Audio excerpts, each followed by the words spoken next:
Right guys, Shay here, Uneven Bounce. Hope you guys are well. If you're new to the channel, if you like the content, if you don't mind subscribing, that'd be absolutely amazing. I really appreciate it. Anyway, let's crack on. So we've got the third test tomorrow between England and Pakistan. It's the final test of the series and the final test of the English summer. So yeah, a bit disappointed to be honest. I am and I'm not. I mean, obviously we've had like 5 test matches back to back already, and we've obviously got this one now coming up. So it's been a pretty heavy diet of Test cricket, obviously, but yeah, it's going to culminate tomorrow. With this final test at the Ageas Bowl. We're obviously remaining in Southampton. It promises to be a very good Test match, from what I can see from the second Test, how that kind of panned out in the end. Whilst obviously the second Test was obviously very much a clear draw, obviously because of the bad light and the rain, I still felt that Pakistan were probably slightly more the happy of the two teams from the end of that match. I felt obviously getting England 174 in that first innings on the final day, getting out some key wickets, probably what you consider probably England's two gun players and Root and Pope, getting them both out. I felt that obviously 174. I'd rather be Pakistan, to be completely honest, than England. At the end of that match, I would have thought. So, yeah, I mean, let's see how tomorrow goes. I'm expecting a close contest. It'd be interesting to see, obviously, what the team is going to be. If you start with England, there's obviously, because obviously they didn't play that much, the fast bowlers obviously got quite a bit of a rest in this test, in the second test. So they've got obviously with an unchanged squad. I personally think that we'll see one change. I think we'll see one change. I think the batting will remain the same. I'm where it's going to go. I mean, Dan Lawrence playing for Essex. Folkes not going to play. James Bracey's not going to play. And that's the only other batting options they have. So I think that the bowling, obviously, where they're going to contend now. Joe Root's come out and spoken quite highly of Jofra Archer this past few days. So I think he actually may get the nod, and he might take Sam Curran's place. Sam Curran did pretty well in that second test. He did okay. He obviously got the wicket of Abid Ali. He was well set on 60 at the top of the order, and he obviously got him out nicking off. So he bowled okay. I mean, but obviously I think most of us agree that Rory Jofra Archer is a more effective bowler, and I think most opposition teams would rather be facing Sam Curran, despite being obviously a canny left armour. You'd rather face him than the kind of raw pace of Jofra Archer. Well, he should be bowling raw pace anyway, and that was interesting to see that Joe Root had obviously had conversations along with Chris Silverwood, England's head coach, about his role in the team. Now, Broad and Alison are definitely going to play their shoe-ins, there's no doubt about it, unless some kind of injury that I'm not sure of, or let's say they pull up badly tomorrow morning. Broad and Alison will definitely play. Chris Woakes, I'd be very, very, very surprised if he was left out, and Curran retain his place for Archer. Shame about no Mark Wood, to be honest. I mean, I like Mark Wood, I do, and I think that, it's interesting. His article came out, he did a piece, didn't he, with Cricket Info, and he was talking about he thought he never reached his potential. I think maybe talk about that in a separate video. I don't think he was really near his, the finished article. I think that he can go on to do a lot more in Test cricket, can't he? Based on his performances so far, especially at home. But anyway, I don't think that Mark Wood will play tomorrow, even though he's fit. I think he's recovered from his bruised foot. I don't think he'll play. I think Jofra Archer will play in place of Sam Curran. The only worry I've got is that the tail obviously is longer than it was in the last Test match. Jofra Archer only made a few runs previously in the first Test against Pakistan. I think he made 20 odd, didn't he? From memory, I need to check that, but I think he made 20 odd. He showed he can bat a little bit, but I don't think that he will. I don't think he's as good as batsman as Sam Curran, to be completely honest. I would still rely on Sam Curran to make more runs during the course of the innings. So it does going to left for the team. I mean, obviously left for the tail. The only other option they've got is dropping Don Best. Now, Don Best hasn't bowled in the last 2 Test matches. To be fair, you can't really count the last Test match. I mean, that being said, obviously it was a full innings that Pakistan batted to make the 2-3-6 in that first innings, and Best didn't bowl 1 ball. So you could argue maybe there's a case for Best being dropped and then Archer comes in for Bess. And then you'll have, Woke 7, Curran 8, Archer 9, Broad 10, Alistair 11, or Broad 9 out, Archer 10, whichever. Possibly to go in the battery of seam balls, and that's quite a mouth-watering prospect if you think about it, with the 1100 world wickets and the skill and the craft of Broad and Anderson, and then the raw pace of Archer, left arm variation of Sam Curran, and then Chris Woakes coming on as well with his rock solid seam position and getting it down there with his excellent line of length. I think that's a very, very, very potent attack, especially with people like Ollie Robinson in the wings. It bodes well for the future, doesn't it? So we haven't even started to think about people like, say, Mark Wood, who's there as well. So, yeah, I mean, I think they'll probably go on with that. But that team, I think, if I had to hang my hat on it, I might lean towards them dropping Dominic Bess. I mean, he's done okay with the bat, but not particularly well this summer. Nothing to show that he's anywhere near kind of a Moeen Ali type batting ability in Test cricket. Even to go and average 25 to 30, which I think they would love out of him, but I don't think that's from what I've seen so far, I don't think he's really capable of those kind of numbers, Dominic Bess. So, I mean, if you pick Sam Curran comes in at 7, said before, that batting lineup. I don't think Dom Bess, you can pick Dom Bess for his batting, to be honest with you. So I think he actually might be more vulnerable potentially than Sam Curran. I think obviously it'll depend on the wicket tomorrow and see how that plays out.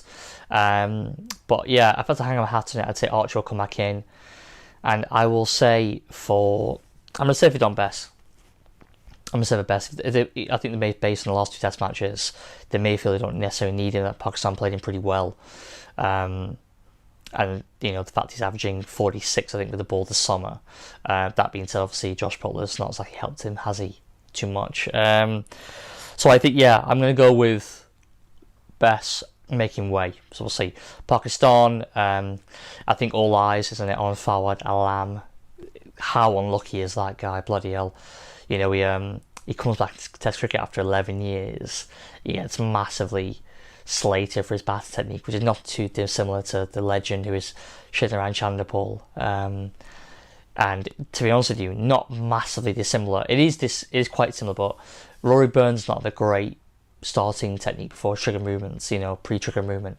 His opening stance is not great either. But it seems to work. I mean, I'm not one. This is the problem though with English cricket, is that we always, if people don't fit a certain mould, he can't bat, he can't bowl. Do you know? I always think that like people like Murray, and I think he needs to do a video on this sort of separate piece entirely, and maybe do a podcast on it with someone actually. That it's like Murray Dillon. Would he have actually played for England if he was coming through the ranks with his action? Same with Lasith Malinga. A lot of the subcontinental players, you could say, as two of us mentioned. I feel like we don't we don't necessarily. I think it's like Mushtaq Ahmed. Is quite an unorthodox action. The way he was like a double spin, with his ball, with his arms. And there's lots of players that I think if I go through it properly. We always seem to critique that far too often. That they're not a typical, middle, to 2 please to the umpire, and then take guard and have solid trigger movements.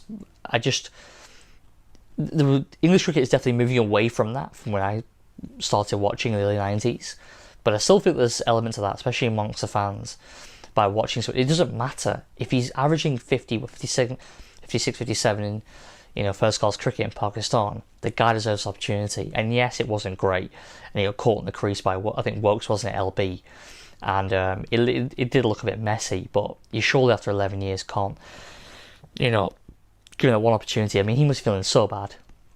He never got another chance to kind of rectify his duck in that first innings. Second time up. So I really hope that he gets to play. I really do. I really hope Alam gets another chance in this Test match. And then if he gets 2, obviously hope he gets 2 bites of the cherry. I didn't actually, stupidly enough, didn't check the forecast. And in fact, I will just check now and then just come back.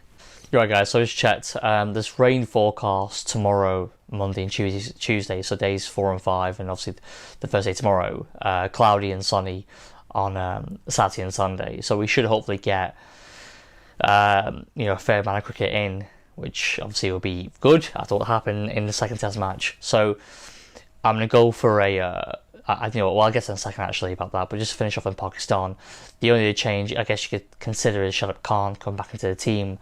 I was surprised he was left out. I thought he would have played, and maybe Fard Alam might come in for someone else, maybe like Abid Ali. But Abid Ali's done pretty well, over the past 12 months since coming into the team. So I think obviously he will definitely play now.